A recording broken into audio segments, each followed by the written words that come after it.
Hello guys, তোমরা কেমন আছো? আজকে ক্লাস ছুটির পর আমার বন্ধুর সাথে চলে এলাম জাংশন মল ঘুরতে। ও নিজের জন্য শার্ট দেখছিল আর আমি ওর পেছনে পেছনে ঘুরছিলাম।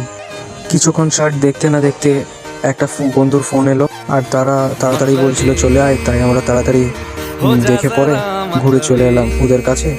তারপর একসাথে বাসে চেপে গেলাম। আর বাসে সিট না থাকার কারণে দাঁড়িয়ে দাঁড়িয়ে আমাদেরকে যেতে হলো। সো তোমরা দেখতে থাকো এই ভিডিওটা। हो जा जरा मतलबी, दुनिया की सुनता है क्यों, खुद की भी सुन ले कभी कुछ